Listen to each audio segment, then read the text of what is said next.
So if any of y'all out there are anything like me, you have one or maybe two fishing rods.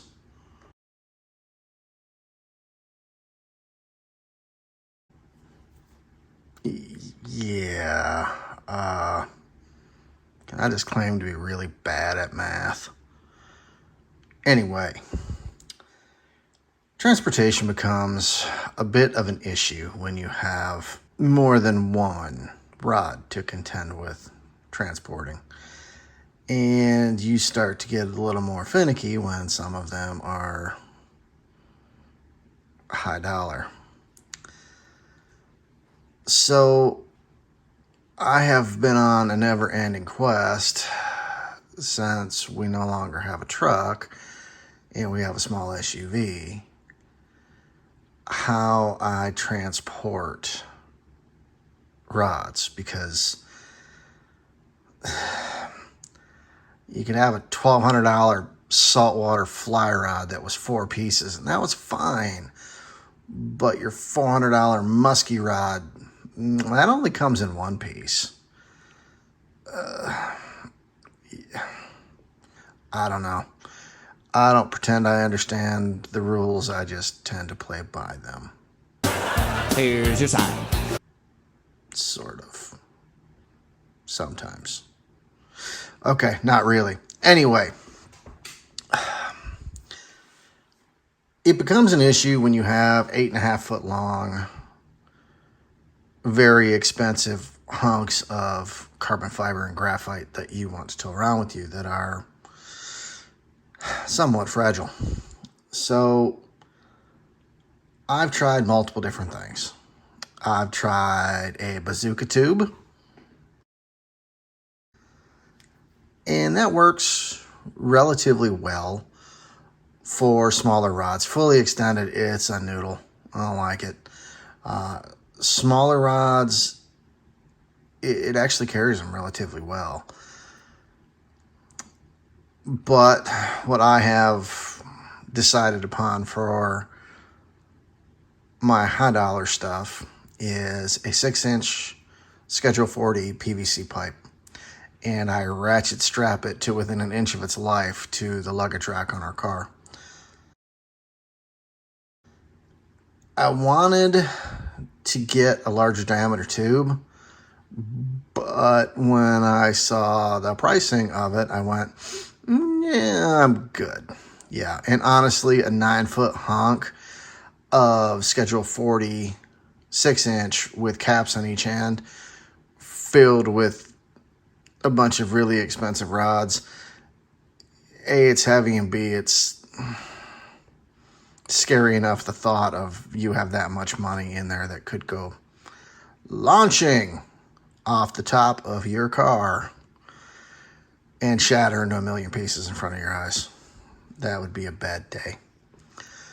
So, great. Now we've figured out mass transit for them. But when they're inside the tube, they just get beaten to a bloody pulp. Now what?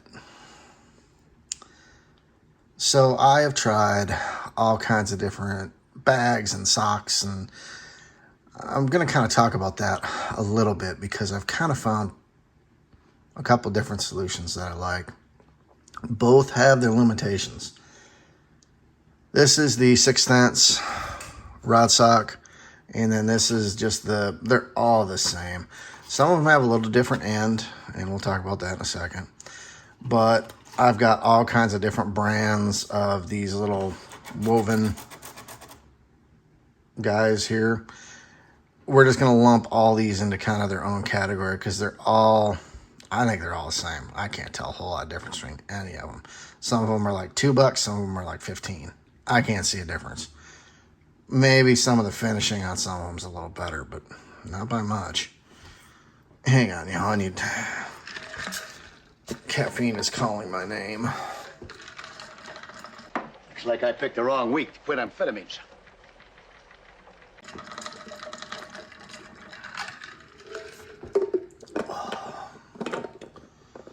Caffeine completes me. So the purpose of these sleeves or socks or whatever we want to refer to them as is to protect, well, hang on, I don't have my tactical pointing device.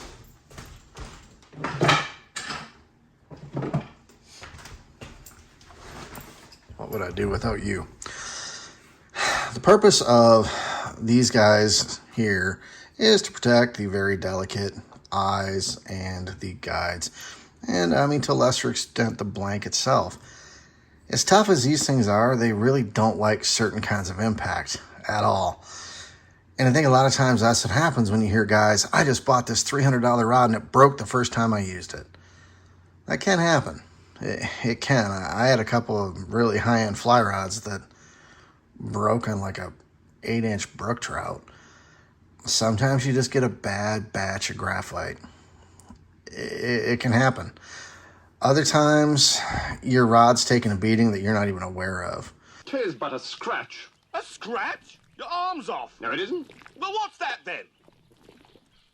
I've had worse. And when you just toss them in the back of your trunk or back of your truck bed or whatever, you don't know what's getting smashed into it on a regular basis, or even in your boat. So, gonna do kind of a quick and dirty aspergement here, and we're just gonna kind of see what differences are and go over thoughts. Okay, so while this may look like PVC, it's not. I actually, because I love y'all enough, I went out and found an elephant and took its tusk and hollowed it out to do this test for you guys, because I'm just that kind of nice guy. So mainly what we want to do for ease of, now let's keep the giggling to a minimum because I'm just not realizing what I'm doing here. So Phrasing. yeah. Okay. So you can see if we just go to put this into an area that is relatively confined, what happens? Our guides are going to hit. It's inevitable. Unless you have a whole lot better luck than I do, you're going to end up hanging it up. And normally, what I would think some people would do, certainly not me, because I have Zen-like control over my anger and temper, I would certainly not just start smashing the crap out of it this way to try to make it go. Man, this just looks horrible. Oh, why didn't you just go home? That's your home! Are you too good for your home? Answer me! I would certainly not just try to apply more force to get it to go in. That's just not me. Now, this rod would probably take it. This is called a whooping stick. This was Cabela's answer to the ugly stick, and I'm pretty sure I could probably beat a wildebeest to death with this thing, and it would probably be fine. So we see that there are some limitations to just trying to do this. And when you have rods with eye inserts, as I hit the camera, eye insert, you've got to be relatively careful with them because you will knock these inserts out. So nobody wants to pay a whole bunch of money. What exactly do these little $2-3 guys do? You buy them on Amazon. Sometimes you can get them for like $1 a piece. So I've just got the tip section of this rod because getting this much in frame is a pain in the butt enough as it is. So now there are different ones for casting. There are different ones for spinning rods. Don't confuse the two. So these guys work. We're going to go decent-ish. Most of my rods have larger guides. I don't have anything with the little goofy micro guides. A couple of my St. Croix panfish rods I think are close, but they're not quite micro. Some people have had issues where this weave opens up. Think of it like hollow core line. The weave opens up and you get an eyelet through here. Okay, I can see that happen. I've never had it happen, but again, most of my stuff is not dainty squirrel sized. No offense. The other issue I have heard so many people complain about is up top here when you're just jamming this thing in there.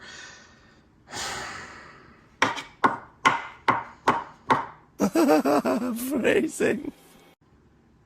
Yeah. We are going to get through this. I don't know why I keep choosing material that... never mind. We're back on topic. As you keep just carelessly stuffing this thing in here, the stitching does tend to give way eventually, what I'm told. I don't use these a whole lot. So the style that has the flat top is apparently not the greatest for longevity. Some of them have kind of a rolled top and it funnels your rod tip in better. I don't know. I've not had a whole lot of problem with these. I should use them more. I have a ton of them. Most of my rods came in these, but I don't use these a whole lot. Not to say they don't work well, but it's just not my flavor. So let's try with our elephant tusk and just see how we fit. I'm spinning this around and around. Now, okay, we've hit a point here where the guide is actually larger than the tube, so we're going to give that one a pass. But I'm spinning it as I'm pulling this out, and I'm going to spin it as I put it back in. Guides aren't getting hung up. So from a standpoint of making this slick and working and not hanging up, not getting wound up in other rods, these work well. And I think for guys in boats where space is an absolute premium and you have 857 rods that you have just crammed into every available space, I think something like this that is much slimmer, less bulky, possibly could be better. I don't have a boat, I have a canoe, and I normally only take a few rods with me when I go. So I think these are actually a pretty viable option for the right circumstances and if you understand the limitations. I mean, if we hit that, we're hitting right on guide. I mean, you've got a tiny little bit of protection from impact. That's about it. Mainly what you're doing is you're giving yourself the convenience factor. My line's not going to get wound around a bunch of other stuff. My guides aren't going to get too intertangled, banged up, catch on anything. That's what this little fella's going to do. The next type of sleeve that we have is actually neoprene. And it's a pretty durable material and it's pretty functional. Again, there are casting sleeves and spinning sleeves. Make sure you get the right one. I think they're all pretty much the same length, which I'll get to that in a minute.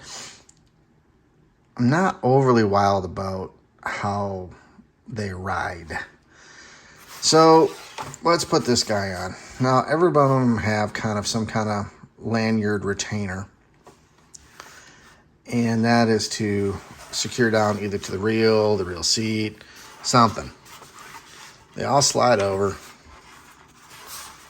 The inside is not anything cool. It is just neoprene, which it actually works well to slip over. And this is a big rod. This is not a dainty little flower. This is a pretty beefy rod with some serious guides on it. So it fits it just fine, and there is plenty of room to spare. It does have the flat top. I have never had a hole poke in one of these. If I did, I'd probably just sew the stupid thing back up. Never really hung them from these. shouldn't hang me on a hook. My father hung me on a hook once. Little loops at the top. I guess you can. Mine normally get thrown in a drawer or a 5-gallon bucket because I'm fancy. All right, time for our elephant tusk.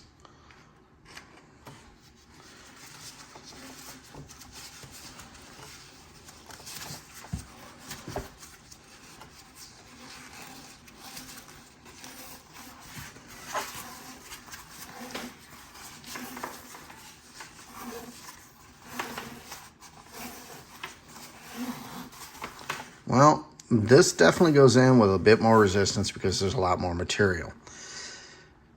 Going back to that idea of how bulky things are. But nothing hung up. And even, get it coming this way, nothing grabs. So from a slickness standpoint, from a getting caught on other things standpoint, both are about even. Is this more bulky? It definitely is. But, my God, notice that lack of tinking. We're not making direct contact. This does afford your very delicate guides, your inserts, your blank, some protection. There is some padding here. Is it a ton? No, it's not like you're wrapping it in a feather pillow, but it's giving you something. Stacking these all up together, does it really eat into your space? It does. It definitely does. I don't get near as many. I'm trying to think how many I get into the bazooka. I think I try to get like 4 each direction. So there's a lot of material you'll have to contend with here. And that does play a factor. It does take up space. Is it worth it to you to have these a bit more protected? These guys average, I want to say they're like $18. If you watch the sales, you can get them a lot cheaper. So you're talking a lot more money for the neoprene as opposed to the mesh. I don't know quite what we want to call that. I'll go with mesh. I like it. You're talking a lot more money. But if we are looking at a rod that's cost you $200, $300, $400 or more, is $20 really a big deal? Versus you get to your fishing trip and find out, hey, my 1-piece rod is now a 2-piece, which would suck. Been there, done that. I like this for when I'm really, if I'm going somewhere and I've got a bunch of different setups with me, specifically in the big PVC tube. Everything is not just banging together. If I'm getting them kind of tight in there too, that does make me a little nervous. More so when you go to remove 1 or 2, because everything gets caught on each other. These make it much easier. Now, not to say our meshies don't do the same thing. They work really well too from just I'm able to extract what I need to when I need to. Nothing is getting hung up. Again, there are some people that have said they've had the issues with guides poking through. Never have. I can't speak to that one way or the other. You got tiny little micro guides, maybe not the best solution for you. Speaking of tiny little micro guides and ultralight rods, these are not my favorite on ultralight rods. It's too much material. They're too heavy. They bow the crap out of an ultralight. Ultralight's hanging on my ceiling. I can't keep these on them. It just pretzels a rod. So nothing's really perfect, but for the right application, these work pretty well. Depending upon the application, the meshies work pretty well. Or you can just go commando and risk it. I've done all of it. Wile E. Coyote, Super Genius Esquire, also DDS, PhD, and... Sometimes I've been lucky, sometimes I haven't. Yeah. I normally take a backup or two. If it's a good trip, I'm taking a couple of backups. Because I don't want to get there and find out, hey, that's really cool. That's down here now. Awesome. That's going to still work. So I tend to provide my gear as much protection as I can because I don't have the money to just continually waste to buy new gear. So if I can get something like this, and man, I want to say I got them on like Black Friday. I will jam pack a cart full of stuff like the month before Black Friday and go to different stores, write down a list of things I want, and I just leave it sitting in my cart. And then when the Black Friday pre-sale stuff comes out, you just kind of take a look at it. As it gets closer, you really narrow it down. Okay, what do I really want?